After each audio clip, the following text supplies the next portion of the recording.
ceritaku ini dengan dua ibu muda tetanggaku.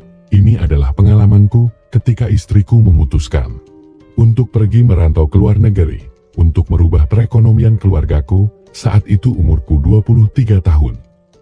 Aku tinggal di sebuah pedesaan yang lumayan sepi, karena masih jarang rumah-rumah. Tidak seperti di kota-kota yang padat penduduknya, sehingga sangat memungkinkan bagiku melirik tetanggaku yang cantik-cantik itu. Apalagi aku tinggal sendiri, karena istriku sedang di luar negeri. Seperti apakah kisahku ini? Yuk kita simak bersama-sama ya Besti. Tetanggaku itu adalah pasangan yang berkeluarga, ada Bapak dan Bu Evi, dan keluarga Mas Anto dan Mbak Dia. Bu Evi orangnya kecil mungil, kulit hitam manis tapi punya daya tarik yang lumayan besar. Terutama bagian depannya itu, yang agak berlebihan, sehingga kalau lama-lama diperhatikan seperti memancing keinginan. Sedangkan Mbak Dia kulitnya putih, wajahnya juga sangat mempesona, bisa dibilang masuk kategori cantik, ramah, dan murah senyum. Aku sendiri sering mendapatkan senyuman manisnya kalau pas ketemu dimanapun. Tidak tahu kenapa, aku jadi sering cari-cari kesempatan untuk bisa bertemu muka dengan Mbak Dia itu. Intinya sih, ya biar kecipratan senyum manisnya itu. Aku sendiri cukup akrab dengan Mas Anto suaminya Mbak Dia itu. Karena namanya tinggal di desa, ya tentu saja saling mengenal satu sama lainnya. Mas Anto bekerja sebagai tukang bangunan, yang terkadang pergi keluar kota. Seringkali aku dimintain bantuan oleh Mbak Dian, untuk jagain putrinya itu, kalau kebetulan dia lagi sibuk dengan pekerjaan rumahnya. Dan aku tentu saja, dengan senang hati melakukan permintaannya itu. Dan sebagai imbalannya, biasanya aku nitip cucian sepotong 2 potong. Mereka berdua inilah, wanita, yang akan menjadi topik ceritaku ini. Jadi jangan kemana-mana dulu, sebelum sampai aku bertiga ya, hihihi. Kita mulai dari Mbak Dia dulu ya. Pada suatu hari, aku pulang malam sekitar jam 2 dari melihat pergelaran wayang kulit. Malam itu aku ingat akan jemuran bajuku, makanya aku bermaksud mengambil jemuran bajuku itu yang ada di belakang rumahnya Mbak Dia, yang sore tadi dicuciin olehnya. Karena takutnya kena hujan, kalau tidak aku ambil. Tapi ketika aku sampai di pintu belakang rumah Mbak Dia itu, aku melihat sepasang sendal, yang aku yakin, kalau itu bukan punya suaminya. Tentu saja aku spontan penasaran, karena setahuku hari itu suaminya ada di luar kota. Dengan perlahan, dan hati-hati, aku mencoba mencari celah, untuk bisa melihat ke dalam kamar Mbak Dia. Tapi usahaku itu sia-sia, karena tertutup rapat. Hanya saja aku sempat mendengar lapat-lapat suara-suara yang menandakan kalau orang itu sedang dalam keadaan kesenangan, sehingga aku merasa yakin sekali kalau di dalam sana Mbak Dia sedang melakukannya. Hanya saja, apakah itu dengan suaminya, atau dengan siapa? Akhirnya aku memutuskan untuk mencari tempat persembunyian dan menunggu. Dengan suasana hati yang tidak menentu, aku hanya berharap bisa tahu siapakah pemilik sandal yang telah mengisi malam sepinya Mbak Dia itu. Aku tidak beranjak jauh dari pintu belakang rumah Mbak Dia itu. 15 menit berlalu. Aku mendengar dan melihat daun pintu rumah Mbak Dia berderit, meskipun sangat pelan, tapi aku bisa mendengarnya. Karena suasana malam itu sangat sepi, selanjutnya, aku melihat Mbak Dia keluar rumahnya. Kemudian melihat ke kiri dan kanan, mungkin untuk memastikan apakah keadaan aman. Setelah itu aku lihat, dia memberi kode ke dalam rumahnya, dan keluarlah seorang pria yang sangat aku kenal. Dia adalah Pak Evi, tetanggaku juga. Aku benar-benar dibuat kaget saat itu, karena aku tidak menyangka dan setengah tidak percaya dengan apa yang aku lihat itu. Setelah keadaan tenang dan aman, aku pun segera melangkah pulang ke rumahku. Akan tetapi dengan adanya kejadian tadi itu, jadi timbul sebuah skenario di kepalaku. Sampai-sampai aku pun tersenyum sendiri dengan rencanaku itu.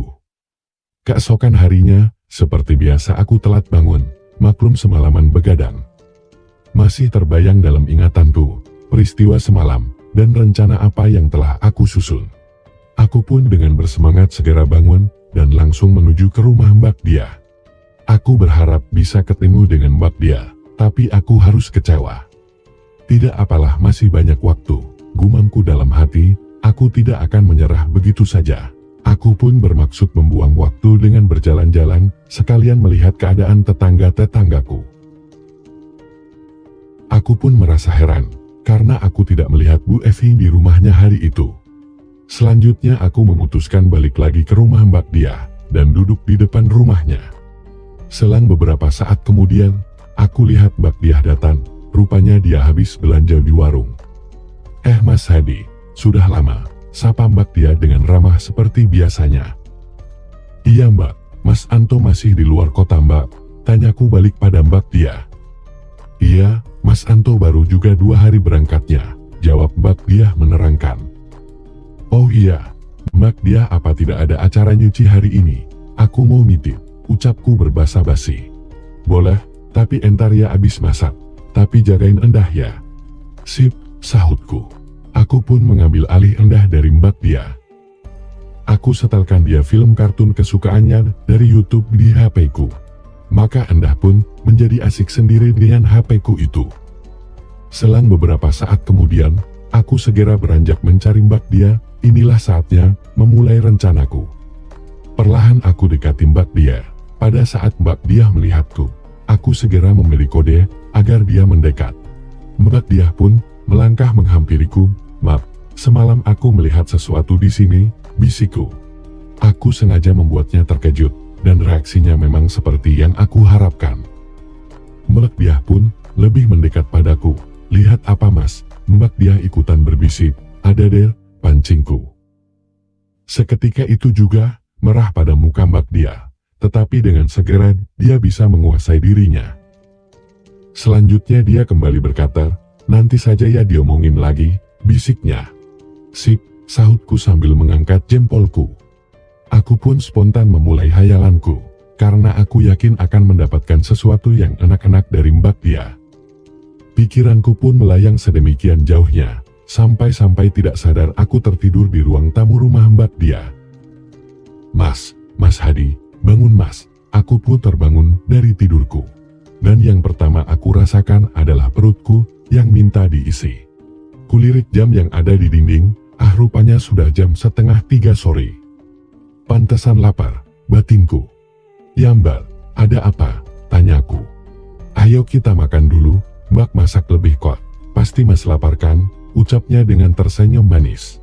Iya Mbak, maaf aku sampai ketiduran di sini. Endah mana Mbak? Tanyaku sedikit panik.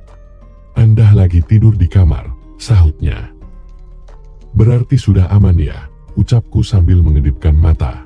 Mas Hadi itu bikin Mbak penasaran saja. Memang Mas lihat apa sih semalam itu? Ucapnya masih berpura-pura tidak paham. Bentar dulu ya, aku cuci tangan dulu. Nanti aku ceritain sambil makan ya. Ucapku seraya aku bergegas cuci tangan, dan mukaku, aku biarkan Mbak Diah, agar penasaran menungguku. Ayo ngomonglah Mas, sebenarnya Mas itu, lihat apa semalam? Mbak Diah langsung bertanya, begitu aku mulai menyantap makanan. Aku hanya senyum-senyum saja, sambil asik menghabiskan makananku. Cepetan Mas, ceritakan, jangan buat Mbak penasaran, tintanya memelas. Akhirnya aku pun menceritakan apa yang sebenarnya aku lihat. Termasuk, kalau aku mengetahui siapa adanya lelaki pemilik sandal tadi malam itu. Lama Mbak Diah terdiam setelah mendengar penjelasanku, sampai akhirnya, Mbak Diah pun berkata, Mas Hadi, kamu bisa jaga rahasia ini kan? Mbak tidak mau sampai Mas Anto tahu. Kamu pasti tahu akibatnya buat Mbak. Lagi-lagi dia meminta dengan memelas. Tenang saja Mbak, aku bisa jaga rahasia kok, tapi aku juga bakal minta sesuatu dari Mbak, jawabku dengan santai. Kamu masa kia tegas sama Mbak? Kamu kan tahu Mbak tidak punya uang, ucapnya dengan sedih. Aku tidak akan minta uang sama Mbak kok, sahutku. Terus, Mas mau minta apa? Sahutnya penasaran. Aku hanya mau minta sesuatu yang Mbak kasih sama Pak Evi semalam itu, kataku sambil memberi kode. Hah, kamu mau sama Mbak? Sahutnya dengan heran. Kenapa Mbak? Mbak tidak mau ngasih? Tanyaku. Bukan begitu, Mbak kan sudah ada suami dan punya Anda, emang Mas masih mau? Tanya Mbak Diah masih heran. Mbak Diah kan tahu sendiri, aku kan lama tidak sama istriku, sahutku. Iya deh, Kalau itu Mbak bisa kasih sama kamu Mas, tapi lihat keadaan ya. Jangan sampai Mbak dapat masalah dengan suami, usulnya. Oke, aku juga pasti akan menjaga Mbak kok, tenang saja. Ngomong-ngomong Bu Evi kemana ya? Kok semalam itu Pak Evi bisa lepas? Tanyaku ingin tahu. Oh, biasa tiap Sabtu Mbak Evi itu kan pasti nginep di rumah orang tuanya. Karena harus gantian sama saudaranya jagain orang tuanya yang sudah tua, jawab Mbak dia. Oh, jadi itu sebabnya ya, sahutku. Iya, biasanya Sabtu diantarin sama Pak Evi, Minggu dijemput lagi, jelas Mbak dia lagi. Oke, aku ngerti deh sekarang, kataku sambil mengedipkan mataku. Mbak dia pun tersenyum malu-malu. Malam ini Mas Anto pastinya belum pulang kan, tanyaku. Iya belum, memangnya kenapa? Mas mau entar malam, tanya Mbak dia. Kalau boleh sih, sahutku dengan penuh harap. Kita lihat keadaan ya, sahutnya. Oke, sahutku seraya mengangkat jempolku. Begitulah akhir dari negosiasiku, aku pun tinggal menunggu hadiah yang dijanjikan oleh Mbak dia itu tiba. Apakah Mbak dia akan menepati janjinya, dan bagaimanakah caranya aku mendapatkan Bu Evi? Nantikan kelanjutannya ya. Jangan lupa like dan subrek channel ini. Terima kasih.